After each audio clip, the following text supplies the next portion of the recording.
e eu vou postar no YouTube, tá? Aí eu faço o upload do vídeo e coloco no YouTube para vocês assistirem depois, tá bom? Então, mesmo as pessoas que não entraram ainda na aula podem assistir a aula no YouTube, tá? Tudo bem? Então depois eu vou passar o canal, o link do canal e a playlist, né? O lugar onde os vídeos vão estar, tudo vai estar arrumado lá para vocês poderem saber e estudar, né? Tudo bem? Oi, oi, bom dia, tudo bem? Aí, ó, enquanto o pessoal tá chegando, a gente vai começar a falar um pouquinho da disciplina das nossas aulas, né? Alguém já recebeu, já foi retirar na escola a apostila, o caderno do SAI? Se tem alguém que já foi pegar esse caderno na escola, já pegue ele, tá? Já pode pegar ele. Se algum dia vocês já foram para a escola, né? Já estiveram lá, pegue o caderno, já pode abrir, tá? Aí só verifica se a página é a mesma, que a página é 22, você viu? Então, mas eu acho que na apostila de vocês não vai estar 22, né? Vai ser outra, certo? Mas o tema é pressão, né? Então a gente vai falar um pouquinho sobre pressão e página 22, quer ver? Tá, já vai aparecer aí. O volume tá bom, pessoal? Porque enfim, às vezes eu abaixo o volume que eu uso um aplicativo que sai um pouco mais alto, né? E tem outros que geram um volume baixo e eu tenho que aumentar depois, né? Aí até, para, tá bom? Qualquer coisa pode levantar a mão, abrir o microfone também, certo? Então, se alguém tiver a apostila, tá na página 22, tá? Esse parte aqui de pressão, quem já foi no posto de gasolina, né, calibrar o pneu, talvez já tenha visto 310? Ah, tá. 310, é isso aí. Obrigado. É Gabriel, né? Obrigado. 310, é isso mesmo. Ou na mangueira, né? Quando utiliza a mangueira em casa, obrigado, Gabriel. Vê que percebe que ela tem uma pressão do jato, né? A água jorra com uma determinada pressão e a pressão da mangueira costuma ser a pressão do hidrômetro, né? A pressão dos canos da sua casa. E você tem aí, por exemplo, como saber qual que é essa pressão, né? Se você consultar ao hidrômetro mesmo, sabe? Onde o vai medir a água, né? O consumo de água seu do mês, ela vai num relógio, né? Igual tem um relógio de luz, tem um relógio para água que se chama hidrômetro e lá tá marcando a pressão dos canos aí da sua casa. Aí você pode verificar, assim, tem aparelho que utiliza uma pressão maior, né, igual o chuveiro, certo? Porque o chuveiro utiliza, na verdade, a pressão do chuveiro é um pouquinho mais alta, né? Ele pega água da caixa d'água, certo? A caixa d'água fica sobre o banheiro, né? Então a pressão vem com a pressão da gravidade mesmo. Mas uma mangueira, às vezes, você tiver colocado ela num ponto mais baixo e vai lavar a parte de cima da casa, por exemplo, né? Primeiro andar vai lavar a parte de cima, você já utiliza a pressão do hidrômetro, né? A pressão dos canos da sua casa, certo? E também quando você vai no posto abastecer, você já viu que tem um aparelhinho, ou quando você foi passar no médico, né? Tem um aparelhinho chamado assim, ó, manômetro, certo? Manômetro. E o que seria o manômetro? É para medir a pressão do ar. Então, manômetro é este aparelho, certo? Que mede a pressão do ar. Você está vendo a escala dele, ó? KPA. Tá vendo em azul aqui? Aí, entre parênteses, bar, né? Que é isso? KPA. KPA é a unidade da pressão, certo? Que é em pascals. Tudo bem? No caso é quilopascals, tá? Mas a unidade de pressão atmosférica utilizada por nós, né? E também nas nossas aulas, tá? Vai ser o pascal, certo? Pascal é a unidade utilizada para pressão, tá? Assim como quilo é a unidade usada para massa, né? E do lado é a medida em uma unidade que é utilizada, pelo que eu lembro, em país de língua inglesa, né? Que é a libra por int ao quadrado é polegada, né? Int INCH é polegada em inglês, né? Então é libra força, né? Na verdade, a unidade é libra força por polegada ao quadrado, tá? Libra força por polegada ao quadrado. Então você pode ver que em azul é uma coisa, né? Em vermelho é a unidade libra força por polegada ao quadrado. E a unidade de azul é o quilopascal, certo? Então pascal é a unidade de pressão. E você pode achar o manômetro no posto de gasolina, né? Onde nós podemos calibrar o pneu, né? O manômetro lá é digital, né? Alguns lugares não utiliza assim o manômetro assim, né? O manômetro vem num painel, né? E ele é marcado assim de forma digital, os valores da pressão, certo? Não é por ponteiro, né? Mas a gente pode achar um manômetro num posto de gasolina, por exemplo. Então esse aparelho ele mede a pressão que o ar injeta dentro do pneu, tá? Tudo bem? Pressão do ar injeta dentro do pneu. Teria enfim, que vocês se lembrem assim, dentro do carro mesmo, aonde a gente pode utilizar a pressão? Ou esse conceito está envolvido, né?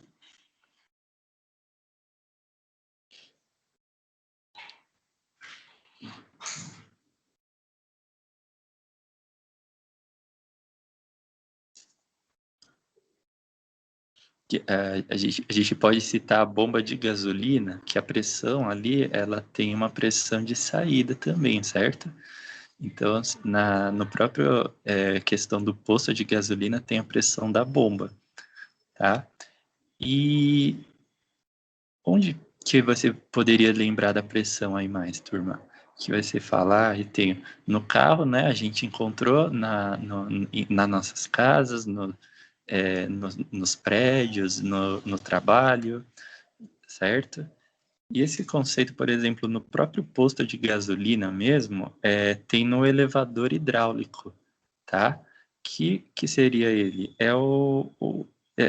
Aquela pilastra, né? Que são 3 colunas, 2 na lateral, uma central, uma no meio.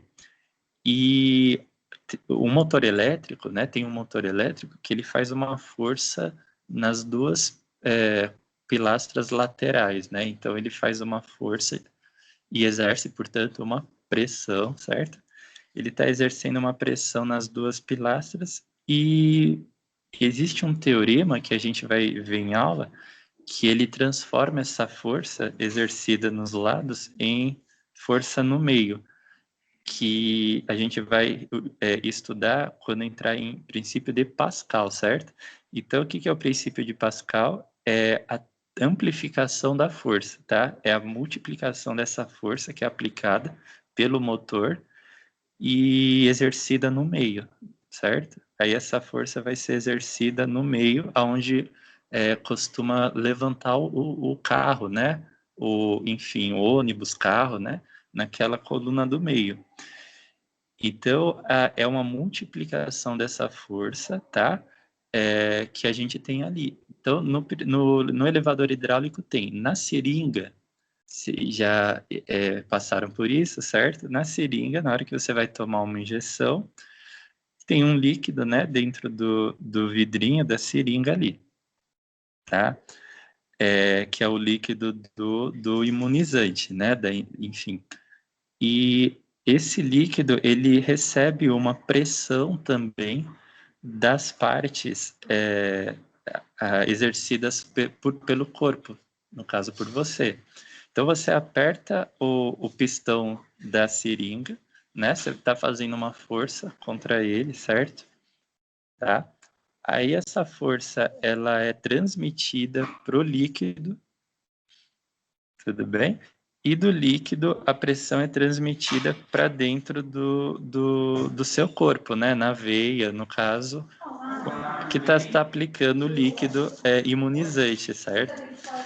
Aí essa pressão vai sendo levada de ponto em ponto até dentro do seu corpo ela chegar.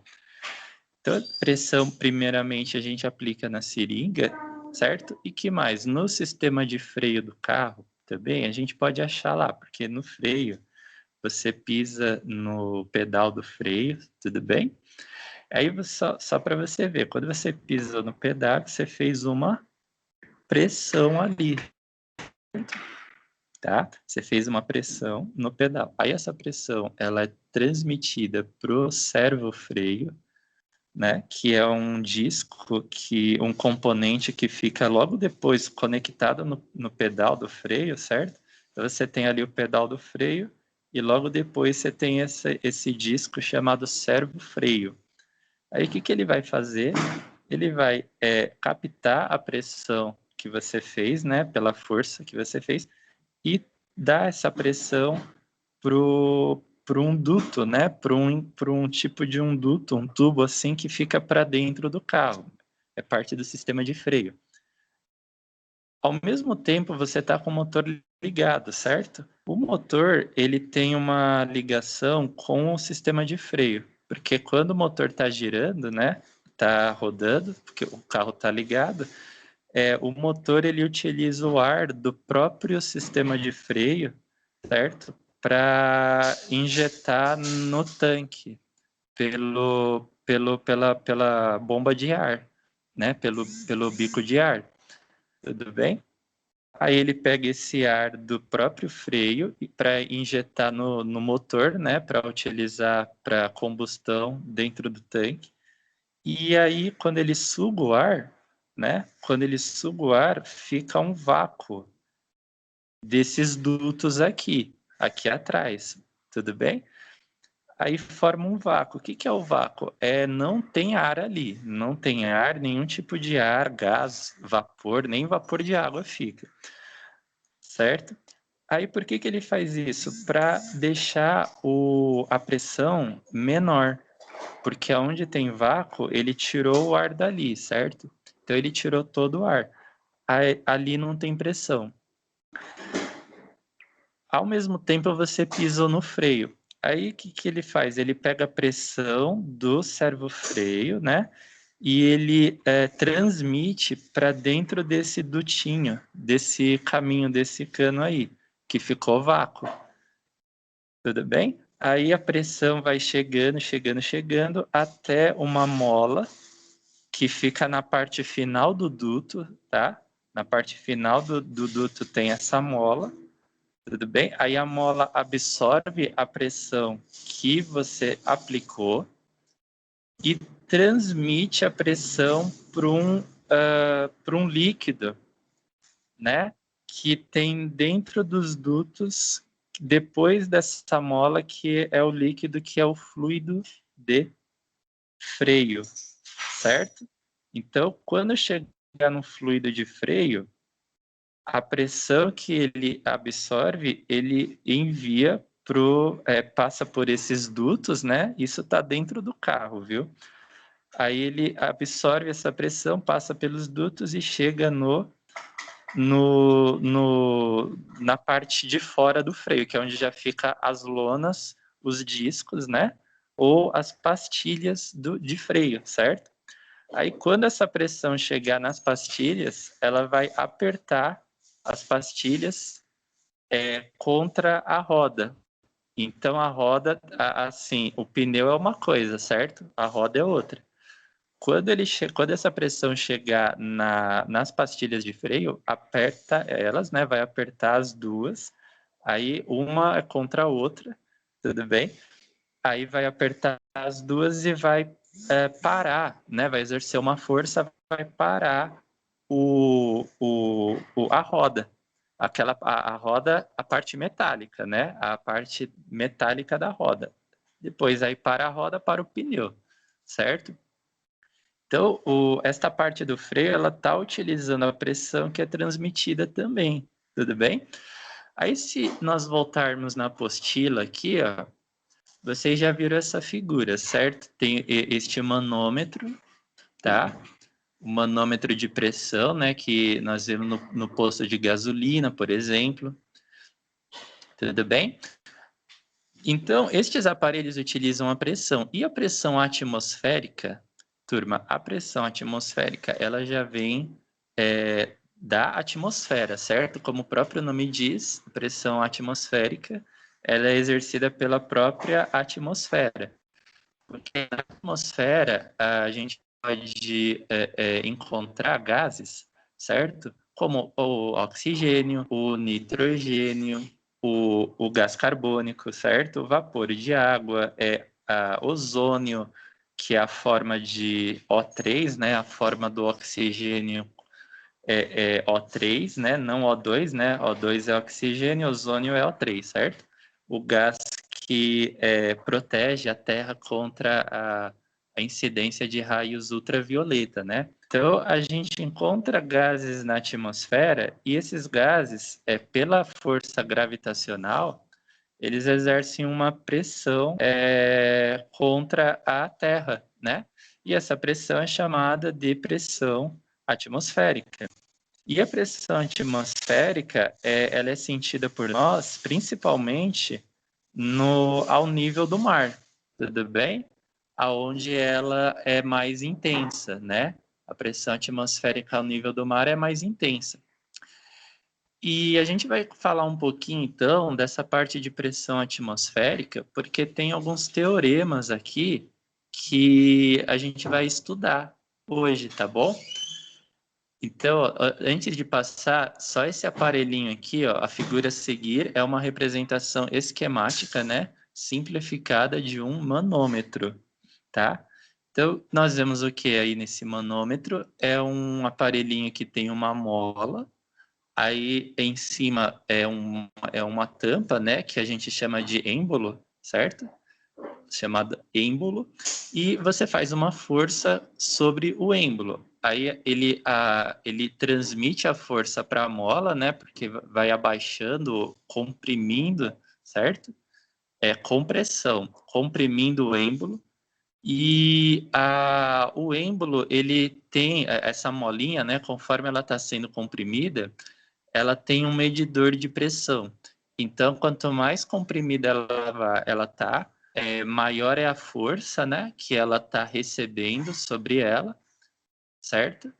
Aí, quanto maior é a força, maior é a pressão, né, que está sendo exercida sobre ela. E a molinha, né, esse sistema, na verdade, que chama manômetro, ele pode medir a pressão da força aplicada.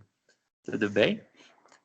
Sim, aí ele vai medir a pressão da força aplicada sobre o êmbolo, tá? Aí ele vai fazer isso. Então, ó, densidade e massa específica. Você está vendo nessa página aqui aqui já entra a parte de densidade, né? Que é um termo que a gente escuta falar quando, por exemplo, um navio flutua, né? Até o voo de um avião envolve densidade, certo? Porque tem a questão da pressurização, né? Da pressão de baixo que exerce sobre o avião. A questão da força de arraste, né? Do empuxo também, que na verdade o que mantém o avião planando é o empuxo, certo? ou pressurização, né, que é uma força para cima, né, é a pressurização que mantém o planamento do avião, né? E ali a densidade, ela é utilizada para quê? Para calcular quanto de fuselagem, de peças, de componentes o avião pode conter, certo? De modo que o empuxo que vai ser exercido sobre ele, né, ele seja maior do que o peso do avião, tá? Então, eles têm que verificar se o empuxo que vai ser exercido sobre o avião é maior do que o peso dele. A mesma coisa um navio, tá? Um navio, ele tem componentes no casco, né? Tem titânio, tem aço, tem ferro. Imagina você, com esses metais todos, o navio não afunda, certo? Por quê? Porque por causa do princípio do empuxo, tá? Que a gente vai estudar na próxima aula. Esse mesmo princípio, turma, a gente encontra nos balões de ar quente. Já viu aqueles balões que utiliza chama, lança-chama, né? Para aquecer o ar dentro do balão e fazer o ar dele ficar mais leve, certo? É o mesmo princípio, o princípio do ar-condicionado, tá? Que é o mesmo princípio que utiliza o princípio do empuxo, mas esse vai ficar para uma próxima aula, tá?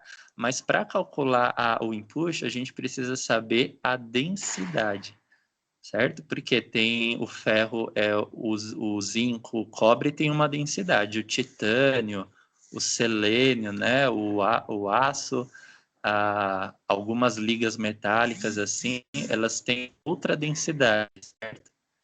Tudo bem? Então, para calcular os materiais e a quantidade, a proporção deles, para não formar um material com uma densidade que vá afundar, certo? Então, a gente tem que considerar essa questão que o empuxo, que é uma força, né, que é exercida, ela tem que ser maior do que a densidade. Tá. E quando ele está falando densidade, ele passa um pouquinho pela definição aqui, certo? Ele mostra que o isopor tem uma densidade muito pequena, já o chumbo apresenta uma densidade grande. Alguém aqui já viu uma comparação que a gente faz com iceberg, né? Ou já ouviu falar sobre ela alguma vez?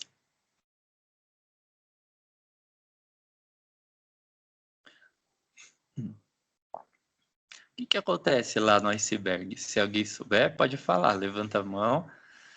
Por que o iceberg não afunda? Já ouviram sobre, né? Por que ele não afunda? Porque dentro do iceberg contém ar, né? Principalmente ar, a maior parte é de ar. E o ar, apesar dele não ser um gás só, mas os gases que formam o ar juntos, né? Mesmo juntos, eles são menos densos do que a água. Aliás, a densidade desses gases, né, dentro do iceberg é menor do que a densidade da água. Então, talvez vocês se lembrem qual que é a densidade da água, certo? Então, vamos fazer uma revisão aqui. Densidade da água, né, em torno de 1 grama por centímetro cúbico. Isso, se nós transformarmos para quilos por metro cúbico, vai dar mais ou menos 1.000 quilos por metro cúbico, tá? 1.000 quilos aproximadamente. Se você pegar a densidade do gelo, então essa densidade da água líquida, tudo bem? Se você pegar a densidade do gelo, ele vai ser mais ou menos isso aqui, né? 0,5 ou metade, né? 0,5 gramas por centímetro cúbico, ou também convertendo, transformando para quilos por metro cúbico, vai dar uns 500 quilos, né? Aproximadamente 500 quilos por metro cúbico, tá bom? Tudo bem? Então, a gente nota, por exemplo, aqui, que o gelo é menos denso que a água, tá? Isso começa por aí já a explicação, mas além disso, na formação do gelo, né? Aí tem uma questão de correntes de calor, né? Porque o gelo se forma na superfície, né? De lagos, enfim. Entra ar dentro do gelo. Aí o ar vai se juntando ali dentro do gelo e o ar ele é menos denso também, né? Se nós pegarmos o vapor de água, né? A densidade aproximada é 0,4, tá? Então, veja como é menos denso, né? Se transformar para quilos por metro cúbico, aí vai ser isso aqui, né? Ó, 400 quilos por metro cúbico. Então, veja como que o próprio ar é menos denso, né? Tá bom? Você pode fazer essa análise para os gases individualmente também, tá?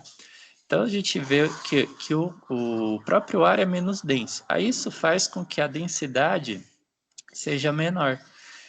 E, mais uma vez, turma, quando a gente entrar em push, a gente vai ver que quando a densidade é menor, tá? Aquela parte ali fica para cima na situação de equilíbrio, né? Até que, por exemplo, o iceberg fica paradinho, ele fica em linha reta, não gira, não vira, não faz nada, certo? Até chegar nesse ponto, o que faz o iceberg ficar flutuando, a flutuação dele é a densidade, certo? A densidade dos elementos que estão dentro dele ser mais baixa. O que tem dentro dele? Ar. Mesma coisa o navio, tá bom?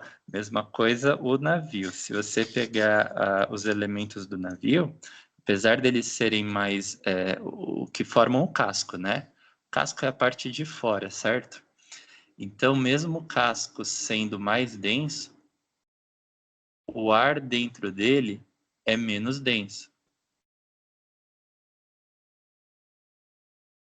Tudo bem? Certo? Então, tô esperando porque eu acho que a Giovana vai... Oi, tudo bem? Bom dia, bom dia. O ar dentro dele é menos denso. Então, isso faz com que, por empuxo, né, se nós considerarmos, né, juntarmos a densidade do ferro, do titânio que forma o casco, e do ar, tudo bem. E do ar vai dar o que isso? Vai dar uma densidade reduzida. Tá bom? A gente vai entrar nisso no empuxo, tá, turma? Mas o principal é a densidade. Então, a densidade vai ficar reduzida. Logo, a força gravitacional vai ficar reduzida também. E o empuxo é que vai ficar maior. Aí, com o empuxo sendo maior, né? O empuxo vai aumentar, né? Porque é um tipo de um equilíbrio mesmo, tá? A força gravitacional abaixa, tá tendo um empuxo ali, o empuxo vai subir, ele vai se tornar maior, certo? Tudo bem? Aí, então, nesse ponto, nós podemos ver que a densidade ela está muito ligada à questão da flutuação e do equilíbrio dinâmico dos corpos, né? Equilíbrio estático e dinâmico dos corpos, certo? Só um instantinho aqui. Então, a densidade também, por exemplo, ela tem a ver com o combustível que você coloca no carro? Tem. Porque o álcool tem uma densidade pequena perto da densidade da gasolina. Então, a densidade do álcool é mais baixa e isso influencia também a taxa de compressão dele, né? O poder calorífico dele, que o álcool está gerando. Porque se a densidade é mais baixa, a capacidade calorífica, ou seja, a quantidade de energia que ele libera na combustão é mais baixa também, tá? E eu estou abrindo a apostila outra vez, tá? Então, a quantidade de calorias que o álcool libera é mais baixa e ele terá um consumo médio menor também, né? Reduzido. Quer dizer, o carro fará menos quilômetros por litro e a velocidade que o carro poderá atingir, né, o carro movido a álcool, será reduzida também, tá? Será uma velocidade menor. Ao mesmo tempo em que o poder calorífico da gasolina é maior, ele terá uma octanagem maior, certo? Uma capacidade calórica maior de combustão e poderá gerar mais calorias por litro, né? O que é a sua taxa de compressão, certo? Então, a taxa de compressão da gasolina será maior e, na verdade, está em torno de uns 18 vezes por litro, né? Então, assim, quando você coloca gasolina, assim, depende do motor, né? Do tipo de motor, do carro, mas quando você coloca gasolina, costuma ter mais movimentos do êmbolo do pistão do motor mais vezes do que quando você coloca álcool. Isso afeta a potência do motor, né? Certo? Que ele está utilizando e afeta também a velocidade que o carro pode desenvolver. Tudo bem? Então, mas isso envolve outras variáveis também, tá? Então, a densidade, ela, por exemplo, em condições normais, a densidade de um gás é aproximadamente 1/100º da densidade de um líquido, né? A gente vê, por exemplo, ar seco, né? Tem isso. Ar seco, quando ele, por exemplo, a umidade do ar está muito baixa em dias que são quentes, né? A umidade do ar abaixa, aí se forma um ar seco, certo? Um ar que é exatamente um ar com uma umidade pequena, baixa. E a densidade do ar seco, ela é uma exceção, porque ela costuma aumentar um pouquinho, tá? Exatamente por causa da concentração das moléculas de ar, exatamente por conta disso. Mas tirando esse caso, né, do ar seco, os gases eles costumam ter uma densidade menor do que a densidade dos líquidos. Aí por isso que a gente utiliza os gases nas aplicações de poço de gasolina, da seringa do carro.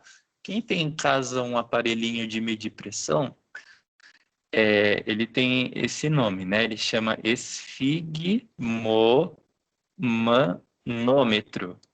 A segunda parte vocês já ouviram falar hoje, certo? Manômetro é a segunda parte da palavra, é o aparelhinho que mede a pressão do ar, certo? Então, essa pressão do ar é medida em qual que era a unidade da medida da pressão do ar, e que consta no manômetro. Deixa eu botar aqui. Ó, vejam lá, vejam bem, unidade de medida de pressão do ar, que consta no manômetro, é o quilo, aqui está em azul, quilopascal, tá? Só que quilo não é unidade, né, turma? Quilo é um múltiplo, que é 1000, é igual a 1000, certo? Mas a unidade da medida da pressão é o pascal. A gente falou um pouquinho de bomba de água, bomba de vácuo, né? Bomba de ar no comecinho. A bomba de vácuo ou de ar, ela costuma ser utilizada, por exemplo, em encanamento mesmo, né? Certo? Então, uma bomba de ar é um mecanismo que utiliza o vácuo, né? Costuma utilizar o vácuo para exercer uma força sobre o ar ali dentro e injetar uma força sobre o ar, vai exercer uma pressão e a pressão faz o ar subir pela mangueira. Tudo bem? Essa pressão medida pelo manômetro, né? Então, nós falamos no comecinho do manômetro lá, que tem no posto de gasolina, né? Tem no médico, quando você vai fazer um exame, por exemplo, que utiliza batimentos, né, do coração, você pode, né, estar utilizando também um aparelhinho para medir a, a oxigenação, né? Então, assim, a sua respiração. Então, a gente pode achar um manômetro também em clínica, no médico? Pode, certo? Mas o esfigmomanômetro você tem em casa. Esse aparelhinho a gente utiliza para quê? O esfigmomanômetro. Vou colocar aqui no chat, aí se você puder pesquisar depois também, faça isso, tá bom? Então, esse aparelhinho aqui, esse esfigmomanômetro, é um aparelhinho que é parecido com um manômetro, que é medida de pressão, né? Utiliza a força que você faz esfigmomanômetro, certo? Ele utiliza a força que você faz na bombinha. Então, aquilo é semelhante à bomba de ar, tá? Você faz uma força na bomba, naquela borracha, né, na parte de borracha, e você exerce uma pressão sobre o ar.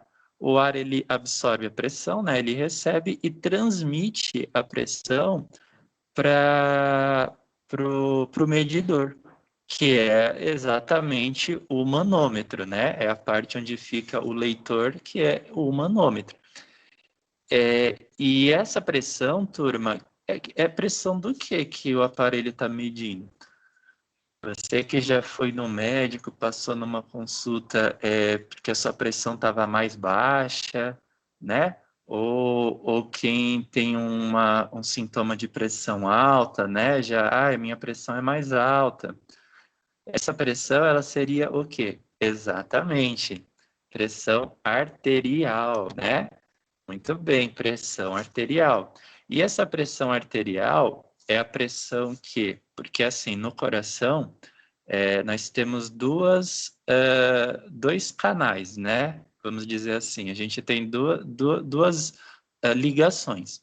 A gente tem uma ligação que recebe o sangue que chegou do corpo, chegou pelas veias, certo?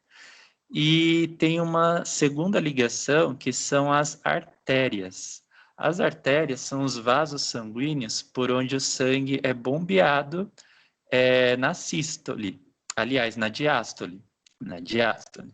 Então, sístole e diástole, né? A sístole é quando o músculo cardíaco ele se contrai, tá? E a diástole é quando ele relaxa. Aí ele vai expandir. Quando ele expande, ele solta o sangue que ele tinha coletado ali dentro dele. Então, ele vai enviar o sangue pelos vasos. Aí o sangue vai começar a circular pelos vasos. Tudo bem? O sangue ele é bombeado com uma determinada pressão. E essa pressão, ela costuma ser medida, né? A pressão diastólica, né? Ou da diástole, em 12, 12, né? O valor maior, são dois valores, né? A pressão que é bombeada e a pressão que entra no coração, né? A pressão diastólica, ou a pressão de saída, né? Com que o sangue é bombeado, é o valor maior. Então, a gente indica 12, né? 12 miligramas por litro, né? 12 miligramas por litro. Então, a gente indica enfim, o volume, né? De sangue que é bombeado. Na verdade, seria ml, né, turma? Seria mililitros, tá? Mas é a indicação do volume de sangue que é bombeado. O 8, no caso, né, que a gente utiliza esse valor de referência, né? A gente utiliza o 8 como a pressão mais baixa. E esse 8 é a pressão que o coração recebe. Então, assim, uma é a pressão que ele bombeia, a outra é a pressão menor, mais baixa mesmo, né? Pressão de 12 por 8 costuma ser a pressão considerada basal, né? Ou seja, a pressão de quando nós estamos em repouso, tá? Então, pressão de repouso 12 por 8. Algumas pessoas podem ter uma pressão um pouquinho mais alta do que outras, né? E o esfigmomanômetro, ele mede a pressão sanguínea, né? Ou a pressão arterial. Tudo bem? Agora, aqui na parte da apostila, nós tínhamos visto, né, vocês devem ter reparado, que ele fala assim, experimento de Torricelli, né? E esse aqui, teorema de Stevens. Vocês estão vendo esse valor aqui? Esse valor é o valor de uma pressão atmosférica ao nível do mar em condições ambiente de temperatura e pressão. Ou seja, né? Essa palavrinha aí, esse número aí, 1 atm, o que é atm para nós aqui? Você lembra que a gente pôs... não apareceu no manômetro. Não, então a gente só citou na parte que falou da pressão atmosférica. Tá. ATM, turma, é a pressão, né, considerada a unidade, né, da pressão atmosférica ao nível do mar. Por exemplo, você vai, desce a serra, chega lá na praia, você estará sentindo uma pressão que é a pressão de 1 atm. O que é isso? A pressão atmosférica ao nível do mar. Quem tiver a apostila aí, é bom fazer essa anotação no caderno, tá? Esses pontos que eu estou parando, sabe? Quando eu paro a apostila, é bom vocês anotarem os valores, né? E quem tem apostila, né? Quem tem, não, tá bom? Mas é bom estar anotando, sim. Então, é a pressão atmosférica, tá? Ao nível do mar. Desceu a serra, chegou no mar, você está recebendo 1 atm de pressão. Esse valor, ele é igual ao valor exatamente que está sendo indicado, exatamente não, aproximadamente, né? Ao que está sendo indicado ali na aproximação, que é 1 vezes 10 elevado à quinta. O que? Pascal, olha o Pascal. Pascal é a unidade de pressão do ar. Pascal é a unidade de pressão do ar, certo? Então, assim como quilo é a unidade para massa, mililitro ou litro é a unidade para volume, ou metro cúbico ainda, né? Pascal é a unidade de pressão do ar, tá? É bom vocês estarem anotando essa unidade, porque a gente vai estudar gases, enfim, e a gente vai tomar essa unidade algumas vezes ainda.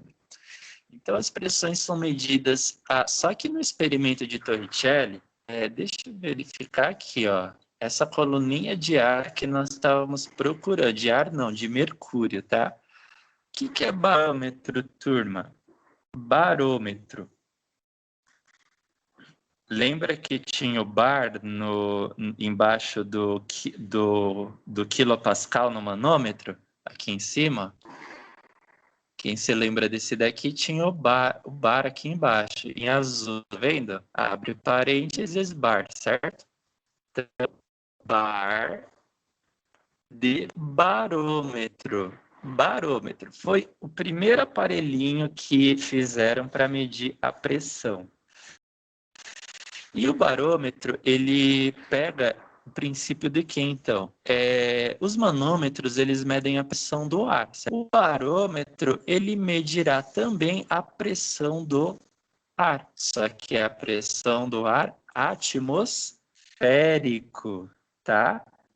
Barômetro mede a pressão do ar atmosférico. Tudo bem? Então, tem este parênteses que eu vou pedir para vocês anotarem também, certo? Tudo bem? Manômetro é uma coisa, barômetro, outra coisa. O que o Torricelli fez? Ele colocou mercúrio, igual nós vendo aqui, né? Ele pôs mercúrio dentro do vidrinho, tá? Aí ele injetou mercúrio dentro do vidrinho, certo? Tá vendo as setinhas que tem os lados do barômetro? Essas setinhas aqui do lado do desenho da figura do barômetro. Então, turma, essas setinhas é a pressão do ar. Quando o ar ele faz uma força, lembra-se, força gravitacional, certo? E ele faz uma força sobre o mercúrio, porque aqui embaixo é mercúrio, tá? Até pela cor dá para vocês verem, né? Quem tem termômetro de mercúrio em casa, ou já guardou bateria de mercúrio em casa, se lembra que o mercúrio, na temperatura ambiente, né? 20 graus a 1 atm de pressão atmosférica, ele é um líquido, né? Ele é um líquido, né? A gente tem essa ideia de mercúrio líquido, né? Na verdade, o mercúrio é um líquido à temperatura ambiente. Ele é prateado, acinzentado, ele é meio assim, igual tá na imagem. Então, isso é mercúrio mesmo, tá? Então, o ar ele faz uma força gravitacional sobre o mercúrio e exerce uma pressão, tudo bem? Aí a pressão do mercúrio, ela é transmitida por dentro do vidrinho por essa escala graduada. Então a gente está vendo que é tipo uma régua.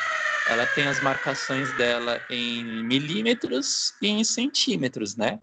Na medida dele, do Torricelli, ele utilizou a ordem de precisão, né? A ordem de precisão da medida dele até a casa do milímetro. Tá? Então, a precisão da medida do Torricelli foi até a casa do milímetro. Por isso, as marquinhas igual tem numa régua, certo? E quando o mercúrio subiu pela escala graduada que ele montou, ele verificou, né, que a altura foi até esta marquinha vermelha. Tá vendo uma linha vermelha na escala graduada? E essa linha vermelha representa o quê, turma? Quando você pega uma régua e faz uma medição, você está medindo qual grandeza? Está medindo um comprimento, enfim, que grandeza a gente está medindo? Com a régua, com a trina, com o metro. O que a gente faz com isso? A gente mede comprimento, certo? Mede comprimento, tá? Então, foi uma forma que ele achou de expressar a pressão atmosférica em uma medida de comprimento. Comprimento do quê? Da coluninha de mercúrio dentro da escala. Então, esse barômetro, ele é um frasco, né, com mercúrio dentro e uma reguinha, uma escala graduada para a medida da altura do que o mercúrio atingiu dentro dela. Aí o Torricelli falou assim, então a pressão atmosférica, né, que até então era medida em Pascal, lembra-se? Eu posso escrever ela em milímetro, tá? Daí surgiu a unidade, né? Milímetros de mercúrio. Milímetros de mercúrio, por quê? Porque é a altura em milímetros que a coluninha de mercúrio subiu dentro da escala graduada dele. Aí, quando ele mediu lá essa altura, viu que deu 76 milímetros, aí ele falou assim, então, a pressão atmosférica em ATM, né, que é de 1 atm ao nível do mar, ela na verdade, 76 milímetros de mercúrio, certo? Essas duas relações que vocês veem nesta caixinha aqui em cima, elas expressam isso, tá? Tudo bem? Certo? Só que não é 76 milímetros, tá, turma? É 700, só uma correçãozinha, é 760 milímetros, tá? Só uma correção, tá bom? Marca para você também marcar no caderno, tá? Por favor, é 760 milímetros, tudo bem? 76 é centímetros, né? Que divide, para transformar de milímetro para centímetro, divide por 10, certo? Tudo bem? Aí fazendo essa conversão, coloca uma notinha sobre isso, tá? Teorema de Steven, olha só. Dado que essa relação, pessoal, de pressão, conforme vocês veem na apostila, né? É força sobre área, tá? Ou seja, você tem um frasquinho com um líquido dentro, a força que a gravidade exerce é a F, a força F. A área de secção, né, dizer, a área do vidrinho é o A. Aí você vai ter força sobre área. Só que aí você tem que ver uma coisa, que é uma dos princípios do teorema de Steven, né? Olha só, lembra que nós falamos que na bomba, no hidrômetro da sua casa, tem um encanamento e a água, ela transmite a água de um ponto mais baixo para um ponto mais alto, certo? Se a pressão varia ao longo do encanamento do cano, né? O Steven falou que se você tem um ponto mais baixo, né? Devido à pressão atmosférica ser mais alta ali embaixo, a pressão naquele ponto será maior. Olha só que a adaptação que ele fez. Lá no fundo do vidrinho, do frasco, né? Como está recebendo mais líquido, mais gravidade, a pressão naquele ponto será mais alta, né? Maior de valor. Enquanto que na superfície do vidrinho, né? A pressão ela será mínima ou mais baixa. Por quê? Porque não está recebendo a pressão das outras partes do líquido. Então, você está vendo dentro desse vidrinho que só tá lá no fundo do frasco é o ponto onde ele está recebendo a pressão mais alta. Então, a pressão está mais alta ali no fundo, ali embaixo, certo? E a bomba d'água que nós temos em casa, né? Ou e vemos em construções, né? Quando eles estão construindo prédios, que instalam uma bomba no piso, para levar depois a água para os outros andares, também por encanamento, certo? Sistema de distribuição de água. Então, aí bombeia a água e a pressão vai variando. Aí, quando ela chega lá em cima, no primeiro andar, ela está uma pressão menor. Então, aí quer dizer, a água não chegaria lá se fosse por inércia, certo? Como é pela gravidade. Então, para você bombear água até o primeiro andar, você vai precisar de uma bomba de água, que na verdade, é uma bomba de vácuo. Que coisa, né? Essa retirada essa transmissão de pressão é pelo princípio de Pascal. Então, se você voltar no vidrinho aqui, ó, pressão, né? Pressão é força dividido por área, beleza? Pela fórmula, pela equação da força gravitacional que a gente estuda no plano, força gravitacional é massa vezes a... Está escrito aí no lado da continuação da fórmula. O que é esse Gzinho? É o campo gravitacional, certo? Então, massa vezes a gravidade. Massa vezes a gravidade, quer dizer, a força gravitacional é a massa vezes a gravidade. Isso só a equação, né, da força. Então, aí a grama, no caso, não é miligrama, você falou, né? É porque o miligrama, ele é uma unidade, ele não é uma grandeza, né? Então, o miligrama, como a grama,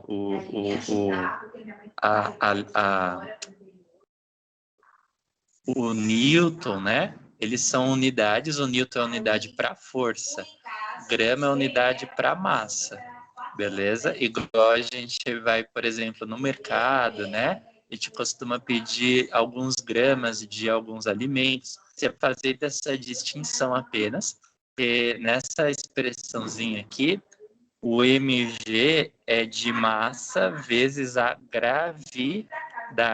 Vezes a gravidade, aí você divide pela... Aliás, é pela área. É, pela área. Aí o que, que ele fez aqui? Ele modificou a expressão, que ele pegou a área e ele colocou no membro esquerdo da equação.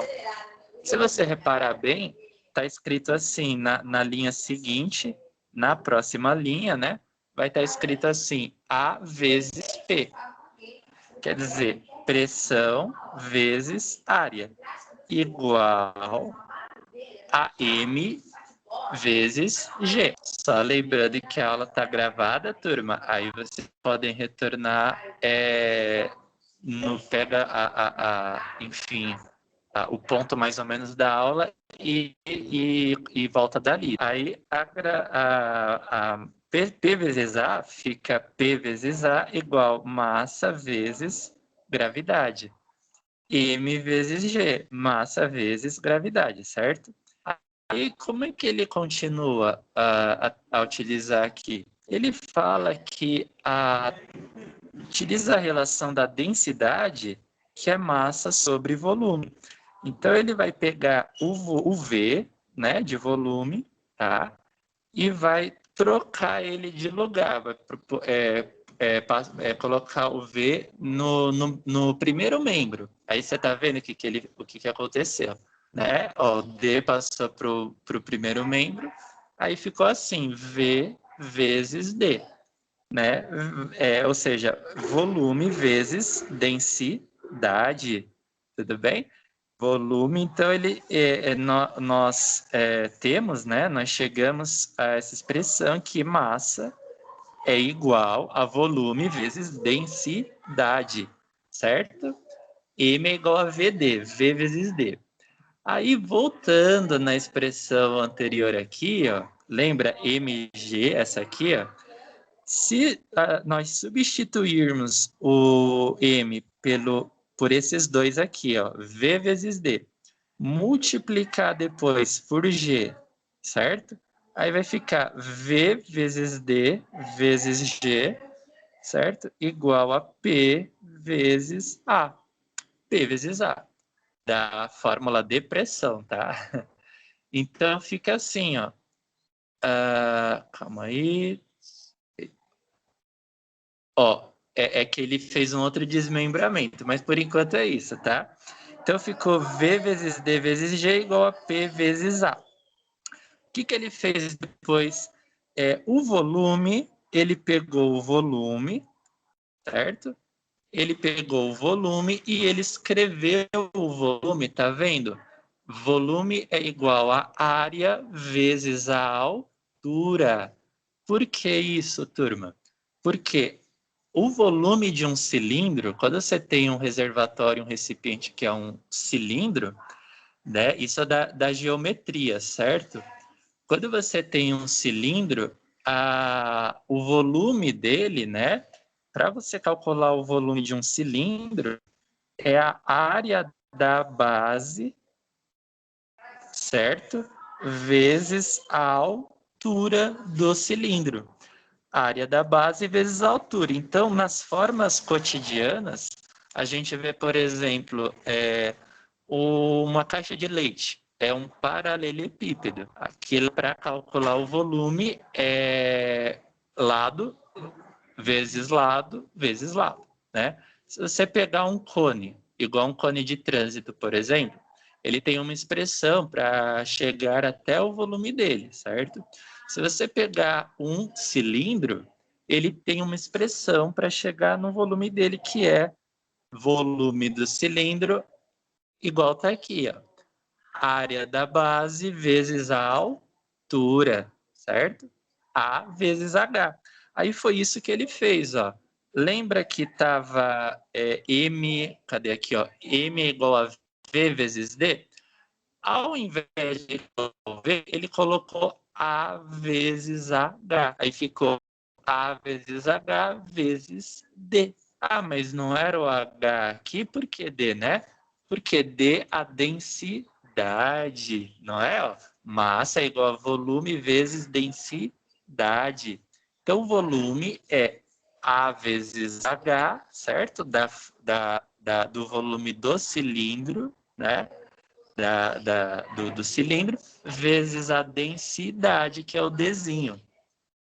Tudo bem? Então, ficou massa é igual a A vezes H vezes D, certo?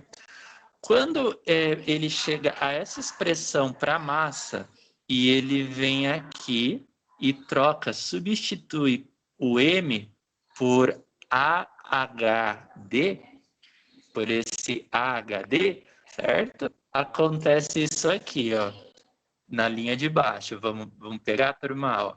A vezes H vezes D vezes G, certo? A vezes H vezes D vezes G. O que é esse G? O Gzinho da gravidade. Esse aqui, tá?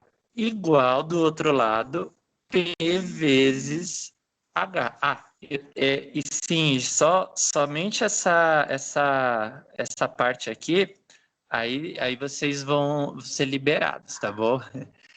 Aí ficou do outro lado P vezes A. O que ele faz? Ele cancela o A do membro da esquerda e o A do membro da direita, tá? Aí ficou assim, ó, pressão, né, que é chamada pressão hidrostática. Pressão hidrostática é igual a D de densidade, certo? Vezes G de gravidade vezes H de altura. Tudo bem?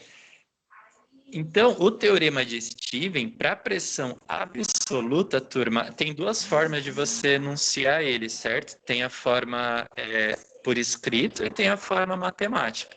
A forma matemática fica assim, tá? Pressão absoluta num determinado ponto do líquido em repouso, né? Tá? Só para citar que a gente está estudando líquidos em repouso, certo? Que estão velocidade zero. Dinâmica que tem invasão de máquinas agrícolas, máquinas de bomba de água, no carro, no próprio carro que tem o arrefecimento, o resfriamento do motor, né? Pelo reservatório de água. Quando o líquido está em movimento, ou no cano da sua casa, certo? Quando você liga o chuveiro, por exemplo, quando o líquido está em movimento, ele passa a ter uma velocidade. Quando o líquido está em repouso, é hidrostática, até a velocidade do líquido ser zero, tá bom? E tem a forma associada à forma matemática, né, que foi essa que nós pudemos estudar, e você tem a forma por escrita, né? Teorema de Stevens. A diferença entre as pressões ΔP entre dois pontos de um fluido em equilíbrio é igual ao produto, né? Ou seja, utilizada essa expressão. Densidade, gravidade, altura. Altura entre quê? Entre dois pontos distintos. Tudo bem?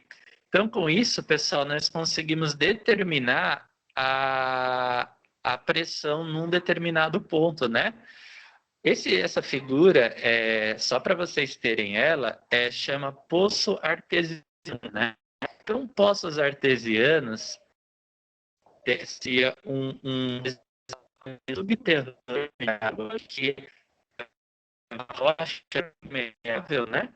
E debaixo dessa rocha fica um reservatório de água. Então você vai ter um aquífero ali, né? Um aquífero confinado, certo? Só que ele está represado, confinado debaixo da rocha.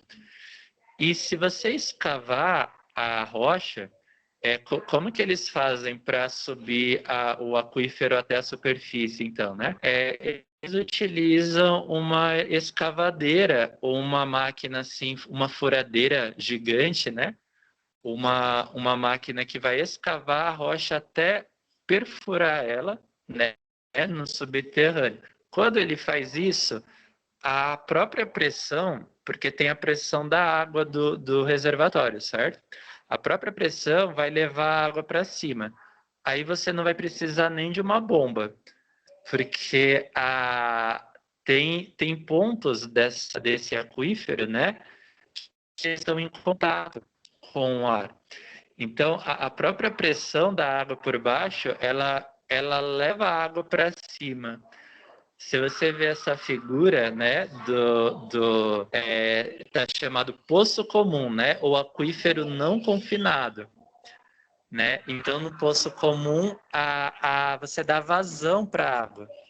Aí a água entra, ela se desloca, né? Ela se move até a superfície. Se move até a superfície. E esses aqui do lado são poços artesianos. O que é poços artesianos? São de aquíferos também, só que eles são de aquíferos não confinados. Então você dá uma vazão para subir por baixo até aqui, tá? Você tem a vazão da água. A água vai conseguir subir sozinha? Consegue, porque ela está a uma elevada pressão no aquífero, certo? Então, a pressão da água leva ela até a superfície, tá? Turma, esperem por... Vocês querem, assim, dizer alguma coisa? Ficou alguma parte assim? Porque, por enquanto, eu vou pedir para vocês esperarem o exercício, né? Que eu vou estar fazendo ele e eu envio para vocês, tá bom? Aí essa parte eu vou enviar em Word, né? Ou talvez no Classroom, alguma coisa. Mas eu mando lá, tá bom? Certo? Então, essa aula ela tá gravada, né? Como eu lembrei para vocês no comecinho, né? Lá no comecinho. E ela fica aqui no chat por 30 dias, certo? 30 dias ela tá aqui. Mas o que eu vou fazer? Eu vou fazer o download da aula. Quando eu chegar em casa, né? Vou fazer o download, vou baixar e vou fazer o upload para o YouTube. Aí depois que eu subir para o YouTube, eu fizer o upload, eu aviso vocês e eu posto o link do canal para vocês poderem achar as aulas lá, tá bom? Então essas aulas eu vou estar fazendo isso, tá bom? Então, por enquanto é isso, turma. Obrigado aí pela aula, né? Vocês só não verifiquei se estavam todos aqui. Deixa eu ver aqui, só um segundo.